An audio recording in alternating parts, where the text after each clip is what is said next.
નમસ્કાર મિત્રો ઇંગ્લિશ ગ્રામરની અંદર કંજક્શન ખૂબ જ મહત્વના હોય છે. કંજક્શન એટલે સંયોજકો. એવી રીતે ગુજરાતી વ્યાકરણની અંદર સંયોજક આવતા હોય છે, તેવી જ રીતે ઇંગ્લિશ ગ્રામરની અંદર પણ કંજક્શન્સ એટલે કે સંયોજકો નો ઉપયોગ થતો હોય છે. મિત્રો, અગાઉના લેક્ચરમાં આપણે સંયોજકની અંદર તો, ઓલ્ધો, બટ, યેટ અને સ્ટીલ વિશે અભ્યાસ કરી લીધો છે. અને આજના આ લેક્ચરમાં આપણે આઇધર ઓર અને નાઇધર નોર નો અભ્યાસ કરવાનો છે. તો મિત્રો, જો તમે મારી YouTube ચેનલમાં નવા આવ્યા હો તો લાઈક કરો, શેર કરો અને સબસ્ક્રાઇબ કરો, જેથી ઇંગ્લિશ ગ્રામર વિશેના અવનવા વિડીયો રોજ તમને મળતા રહે. તો મિત્રો, આજે આપણે આ લેક્ચરમાં કંજક્શનની અંદર આઇધર ઓર અને નાઇધર નોર વિશે અભ્યાસ કરીશું. સૌપ્રથમ આપણે આઇધર ઓર વિશે અભ્યાસ કરીશું.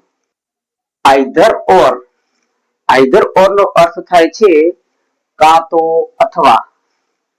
અહીં કોઈ પણ બે માંથી એક વિકલ્પ પસંદ કરવાનો હોય છે. કોઈ પણ બે માંથી એક. તો મિત્રો, આઇધર ઓર નો ઉપયોગ કરતા પહેલા આપણે તેના સામાન્ય થોડાક મુદ્દાઓ ધ્યાનમાં લેશું.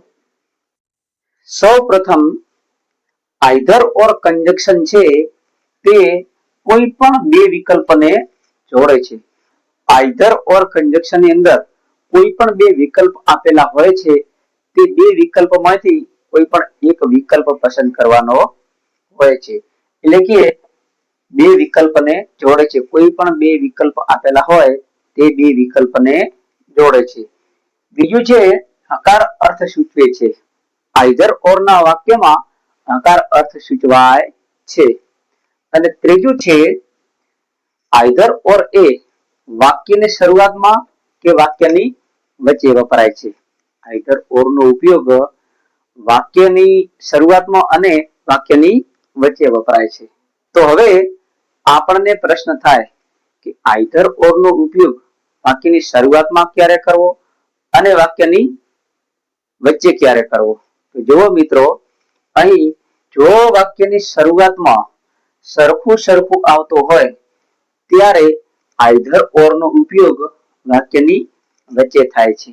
એટલે કે કોઈ પણ બે વાક્ય આપેલા હોય અને તે બે વાક્યની શરૂઆતમાં જો સરખું એટલે કે કોમન આવતું હોય, બંને વાક્યમાં જો વાક્યની શરૂઆતમાં એક સરખું એટલે કે કોમન આવતું હોય તો આઇધર ઓર નો ઉપયોગ વાક્યની વચ્ચે થાય છે. અને જો વાક્યને છેલ્લે એટલે કે વાક્યના અંતે સરખું આવતું હોય તો આઇધર ઓર નો ઉપયોગ વાક્યની શરૂઆતમાં થાય છે. એટલે કે કોઈ પણ બે વાક્ય આપેલા હોય અને તે બંને વાક્યની છેલ્લે એટલે કે શરૂઆતમાં લઈને છેલ્લે અંતે સરખું એટલે કે કોમન આવતો હોય ત્યારે આઇધર ઓર નો ઉપયોગ વાક્યની શરૂઆતમાં થાય છે. તો જુઓ મિત્રો, અહીં ખાસ તમારે આટલા મુદ્દા ધ્યાનમાં રાખવાના છે. જો આટલા મુદ્દા તમે ધ્યાનમાં રાખો તો વાક્યની અંદર આઇધર ઓર નો ઉપયોગ કેવી રીતે થાય છે તે સરળતાથી આવડી જાય.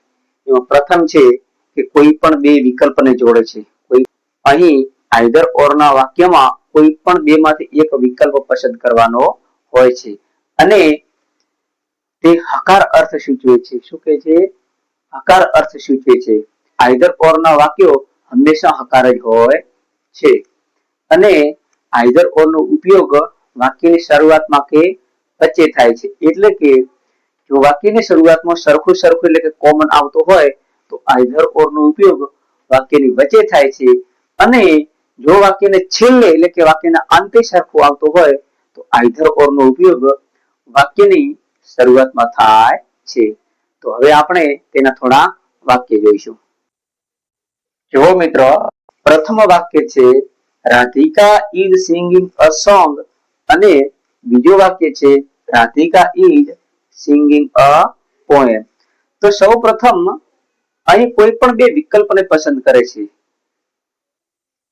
અ સોંગ અને અ પોયમ, આ બંનેમાંથી કોઈ એક વિકલ્પ પસંદ કરવાનો હોય છે અને આ બંને વાક્યો હકાર અર્થ સૂચવે છે.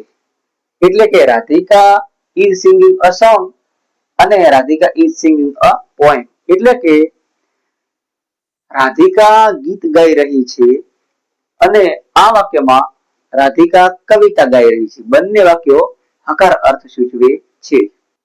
તો હવે આપણે આઈધર ઓર નો ઉપયોગ વાક્યની શરૂઆતમાં થશે કે વચ્ચે થશે તે જોવાનું રહ્યું. તો આપણે આગળ જોયું તેમ જો વાક્યની શરૂઆતમાં સરખું એટલે કે કોમન આવતો હોય તો આઈધર ઓર નો ઉપયોગ વાક્યની વચ્ચે થાય છે. જો મિત્રો અહીં પ્રથમ વાક્યમાં રાધિકા ઇઝ સિંગિંગ, તેવી જ રીતે બીજા વાક્યમાં રાધિકા ઇઝ સિંગિંગ, આ બંને વાક્યમાં આ વસ્તુ કોમન છે એટલે કે એક સરખું આવે છે. અને પ્રથમ વાક્યમાં અ સોંગ, તેવી જ રીતે બીજા વાક્યમાં અ પોએમ, આ બંને અલગ છે, આ બંને અલગ અલગ વિકલ્પ છે. તો હવે આપણે આગળ જોયું તેવી રીતે આઈધર ઓર નો ઉપયોગ કરીશું.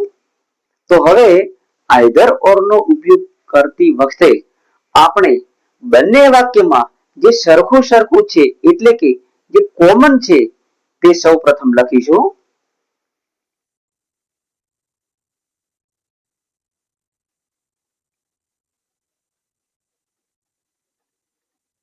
Radhika is singing. Radhika is singing આ પ્રથમ વાક્યમાં પણ છે અને બીજા વાક્યમાં પણ છે. એટલે જે સરખું હતું તે આપણે પહેલું લખી દેવાનું.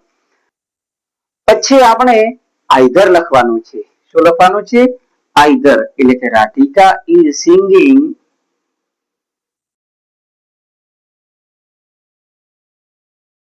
લખ્યા પછી અહીં ટપકા છે, તો ટપકાની જગ્યાએ જે સરખું નથી તે લખવાનું. સૌ પ્રથમ જે પ્રથમ વાક્યમાં સરખું નથી તે લખવાનું છે. એટલે કે અ સોંગ.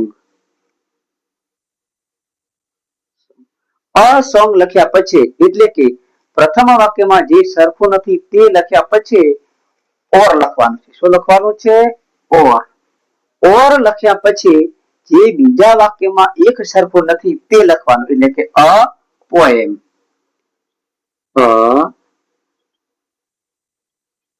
પોએમ. જુઓ મિત્રો વાક્ય બની ગયું છે. Radhika is singing either a song or a poem. એટલે કે રાધિકા એ કાં તો ગીત ગાઈ રહી છે અથવા તો કવિતા. તો આવી રીતે મિત્રો આઈધર ઓર નો ઉપયોગ થતો છે.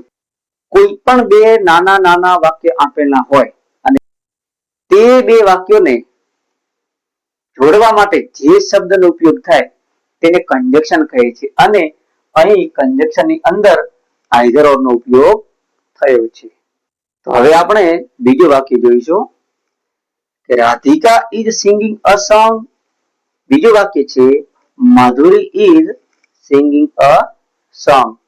જો મિત્રો પ્રથમ વાક્યમાં વાક્યની શરૂઆતમાં એક સરખું આવતું હતું, તો જ્યારે વાક્યની શરૂઆતમાં એક સરખું આવતું હોય તો આપણે આઈધર ઓર નો ઉપયોગ વાક્યની વચ્ચે કરતા હતા. ક્યાં કરતા હતા? વાક્યની વચ્ચે. હવે આ વાક્યમાં વાક્યની શરૂઆતમાં એક સરખું નથી.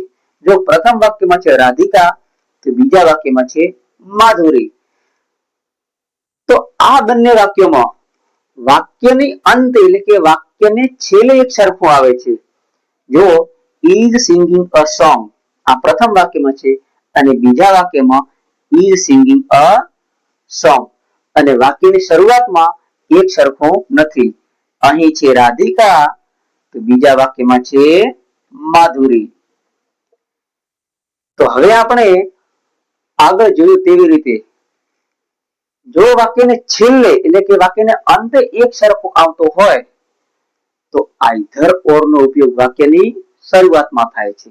તો હવે આ વાક્યમાં આઈધર ઓર નો ઉપયોગ કરતી વખતે સૌપ્રથમ આપણે આઈધર લખવાનું છે. આઈધર લખ્યા પછી અહીં તબકા છે. તબકાની જગ્યાએ જે વસ્તુ એક સરખી નથી બંને વાક્યમાં તે લખવાની છે. એટલે કે સૌપ્રથમ પ્રથમ વાક્યમાં જે એક સરખો નથી તે લખવાનો છે. પછી લખવાનો છે ઓર લખ્યા પછી જે બીજા વાક્યમાં એક સરખું નથી તે લખવાનું છે. અને છેલ્લે જે બંને વાક્યમાં એક સરખું છે તે લખવાનું હોય છે. સૌપ્રથમ આઈધર લખવાનું છે. આઈધર લખ્યા પછી અને તબકાની જગ્યાએ આપણે જે બંને વાક્યમાં એક સરખું નથી તે લખવાનું છે. તેમાં પણ સૌપ્રથમ પ્રથમ વાક્યમાં જે એક સરખું નથી તે લખવાનું છે. એટલે અહીં રાધિકા આવશે. આઈધર રાધિકા પછી ઓર લખવાનું છે. ઓર પછી જે બીજા વાક્યમાં એક સરખો નથી તે લખવાનું છે. એટલે અહીં આવશે માધુરી.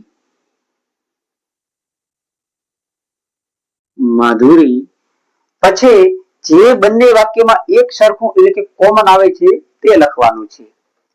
is singing a song. એટલે કે either Radhika or Madhuri singing a song. કાં તો રાધિકા અથવા માધુરી ગીત ગાઈ રહી છે. જો મિત્રો અહીં આઈધર ઓર ની અંદર કોઈ પણ બે વિકલ્પમાંથી એક વિકલ્પ પસંદ કરવાનો હોય છે. અને આઈધર ઓર નો ઉપયોગ હંમેશા હકાર સૂચવતા વાક્યની અંદર થાય છે. અને આઈધર ઓર એ વાક્યની શરૂઆતમાં કે વચમાં વપરાય છે. એટલે કે જ્યારે આપેલા વાક્યની અંદર વાક્યની શરૂઆતમાં એક સરખું એટલે કે કોમન આવતો હોય આવી રીતે વાક્યની શરૂઆતમાં એક સરખું એટલે કે કોમન આવતો હોય ત્યારે આઈધર ઓર નો ઉપયોગ વાક્યની વચ્ચે થાય છે. ક્યાં થાય છે? વાક્યની વચ્ચે. તેવી જ રીતે જો આપેલા બંને વાક્યોની અંદર વાક્યની છેલ્લે એટલે કે વાક્યના અંતે એક સરખો એટલે કે એક સરખો કોમન આવતો હોય તો આઈધર ઓર નો ઉપયોગ ક્યાં થાય છે? વાક્યની શરૂઆતમાં. બસ મિત્રો આટલું જ ફક્ત તમારે ધ્યાનમાં રાખવાનું છે. તો મિત્રો અહીં આઈધર ઓર નો ટોપિક પૂરો થાય છે અને આવતા લેક્ચરમાં આપણે નાઈધર નોર વિશે અભ્યાસ કરીશું. તો મિત્રો એક બીજું વાક્ય છે કે Kuldeep is playing a cricket અને બીજું વાક્ય છે Jaydeep is playing a cricket. તો મિત્રો આ વાક્યની અંદર આઈધર ઓર નો ઉપયોગ કરીને તમારે વાક્ય બનાવીને મને કોમેન્ટ બોક્સમાં જણાવવાનું છે. તો જો મિત્રો તમને મારો વિડીયો ગમ્યો હોય તો લાઈક કરો, શેર કરો અને સબસ્ક્રાઇબ કરો જેથી તમને ઇંગ્લિશ ગ્રામર વિશેના આવા અવનવા વિડીયો રોજ મળતા રહે. આભાર.